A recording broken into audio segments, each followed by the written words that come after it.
Hey guys, what's up? This is Mano. So, Dominus Loot episode 15. I hope it's episode 15. If it's not, then the correct episode will be displayed in the title. But I'll show you what we found today. On top of what we found, we had a tabula, but the stream made me vol orbit. I don't understand why. And on this other tab, I have this belt, which I'm probably going to sell for 2 or 3 chaos. But into the main tab, we got a lightning coil, hook of defiance, incandescent heart, 2 Geoffrey's crests, a 40% gold rim, Maligaros, Chin Soul, this ring, which is not bad, probably 2 chaos, Pyre, Carcass Jack, an 18% gold worm, 20% gold worm, and now we'll move through the loot one by one. This belt has 108, 109 life, and dual res, some reduced stun threshold, and some increased mana flash recovery rate. The mana flash recovery rate is terrible, of course, but more Zexy removed to Z_F by the server. Probably sell this belt for about 4 to 6 chaos. These boots have chaos resist, 69 life, strength, fire, movement speed. Movement speed isn't very high, but the chaos resist on these boots makes them awesome. I'll probably sell these for 5 chaos, just because the chaos resist. If that was a different resist, I'd probably be selling it for lower, probably 3. This belt is 53 life, dual res. It's not bad. Probably put this in my 2 chaos tab. This belt, on the other hand, has weapon Ellie, 92 to max life, and dual res. The cold resist isn't high, but the weapon Ellie and the life are really nice. Increased stun duration on enemies isn't amazing. Someone could vol orb this. I'll probably end up selling this for 8 to 10 chaos. This belt, life is not very high tier. Dual res, low tier dual res, probably just 2 chaos. I pick up a lot of these belts that are like this just to throw my 2 chaos tab to get people just throw a little bit of currency at me, you know. This belt, the same kind of deal, 2 chaos. This belt's tri-res though, 67 life. The armor and energy shield roll are terrible. I'll probably end up selling this for 5 or 6 chaos though, just because it's tri-res. Maybe 5, we'll see.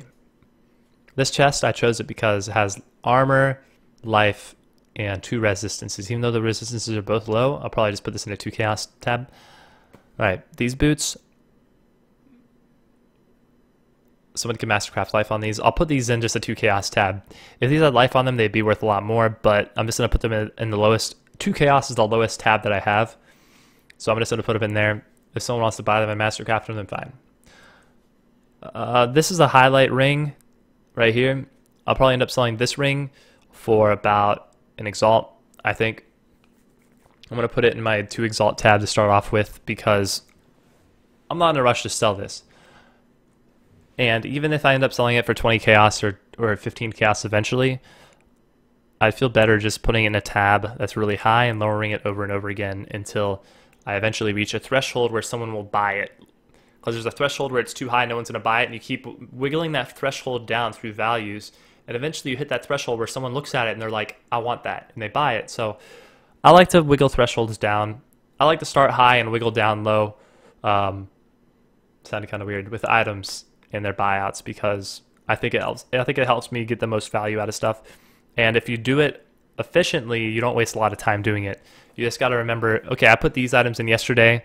Before I put these items in, I'm going to go through and look at all the items from yesterday and the day before, and I'm just going to lower them down a tab. And when you have a lot of stuff in your tabs, like I do when you have a huge shop, you have to progressively keep lowering stuff over and over again. So before I even put any of this stuff in my shop, I'm going to go back through, I'm going to look at all my stuff, and I'm going to drop it down a tab or 2. And we'll just progressively do that until there's a bunch of stuff in the 2 chaos tabs. And once we have too much stuff in the 2 chaos tabs, we'll just take all the bad stuff out and vendor it and then replace it with new stuff. So let's go on. These gloves, I chose these gloves mostly because they have the chaos resist on them. And the chaos resist is really nice. And you can mastercraft life on them. 133 armor, 35 strength, chaos resist, and life. Someone might buy these for a couple chaos. These gloves, 73 life, dual res, probably sell these for 3 or 4 chaos. This ring, not amazing. Someone could use this as an energy shield character. Probably just going to put this in my 2 chaos tab. This ring, 42 int, Weapon Ellie, lots of energy shield. Someone is going to use this on a CI character, I think, that uses Weapon Ellie. It's very nice. I don't know how much I'm going to sell it for. I'm just going to put it in a high tab. I don't know. I think it's a really nice ring for an energy shield character, especially considering that you can craft another resistance on it, or you could craft all resistance on it. It'd be really nice. This one, I picked it up because of the mana regeneration and the energy shield and the crit chance and the int. I think I can sell it for 3 chaos. 3 chaos? No, 2. No resistances on it. It's pretty bad. 2. This one, lots of resistances. 67 life. This would be good for someone who's wearing a lightning coil, perhaps, because this ring has about 27, 13, 40, 60 lightning resist total on it. So probably, since lightning coil is popular, I could probably sell this at a premium, probably 8 chaos or more. We'll see. This is my old neck that I was wearing. I forgot to mastercraft life on it, but honestly, I think with this neck, when you mastercraft life on it, it's going to be worth 15 plus chaos. So I'm going to sell it for about 12. I don't know why I have this neck piece. It's pretty terrible. This one's pretty terrible too. Just put it in my 2 chaos tab. This one's not too bad. I'll probably sell this for 3. This shield, I don't know much about shields.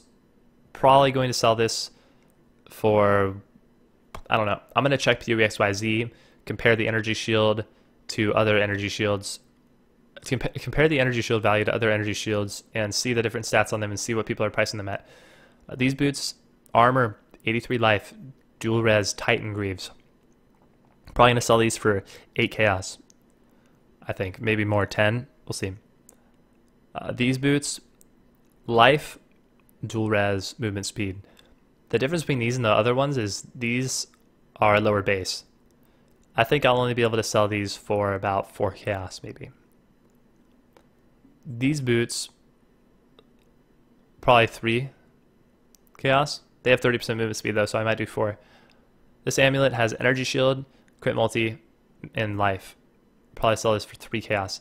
I don't know how much, I don't know how popular jeweled foils are right now with their attack speed, but I'm going to check PUXYZ and look up on that. And then I have these 3 gems, Cold Snap, 10%, Chance to Flee, 16%, Purity Device, 13%. No idea what they're worth, probably not worth anything at all, just probably throw them in 2 chaos tab, try to get someone that's fishing to try to grab one eventually. I don't know, but it was a pretty good day. I'm pretty happy with how the day went overall in terms of the loot that we found. So I hope you guys enjoyed this video. I hope it wasn't too long-winded, and if you want to listen to me complain a little bit more, you can.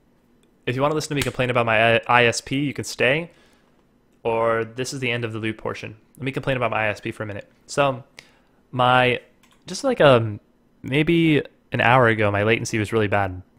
I called my ISP, and I had the guy, the tech support guy, tell me multiple times that just because you're having packet loss, if you're having packet loss and bad latency, that if your internet connection is fast, that they can't do anything about it. And I was confused because I was using WinMTR to do a trace route to see where I'm losing packets on the way to Grinding Gear Games. Well, on the way to a Google server, actually. I wasn't using Grinding Gear Games server. And I was losing packets at all these Bright House Networks routers. And I was like, okay, I'm losing packets at all these Bright House Networks routers. It's causing me to have high latency. And he's like, is your internet still fast? Because if your internet's still fast, we can't do anything about that. We are only here to make sure your internet's fast. And I told him, I was like, okay, I think that it's Bright House's routers, so you guys should tell me that you can probably help me with it, or you guys should tell me that there's nothing you can do about it, but it is your fault. And basically he told me that if you're dropping packets, your internet's automatically going to be slow, which is, as far as I know, not true. You can drop packets, your internet can be fast, but you can drop packets and have high latency because it has to resend the packets over and over again, and then you gain latency because of that. It doesn't matter. It doesn't slow down your internet that much. My internet was only a little bit slower than usual, but I had high latency and high packet loss. And the guy on the phone was telling me that like they can't do anything about it. And I had talked to people before in the company, that well, the first guy I talked to was really helpful. He said that he'll report it. The second guy I talked to basically said the same thing, but the problem has just not been fixed. And then this third guy, he was not even third tier tech support. He was first level tech support, like the person you call in, the person that can just look at your modem and tell you if your internet's connected. And he basically wouldn't even connect me to another person. This is Bright House Networks. I was like, can you connect me to another person, or can you send me to third level tech support? He's like, no, I can't. And that kind of pissed me off, to be honest with you, because I think I had a legitimate complaint and he was not taking the complaint seriously, and he wouldn't even send me to another person. So that was my experience at Bright House.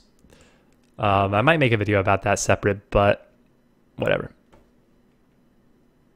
All that matters is that my internet's not out all the time. It just gets really shitty at some moments during the day, and I'm glad that I can continue to stream and continue to make YouTube videos, and that's what really matters in the end. All right. So I'll see you guys tomorrow. Have a great night.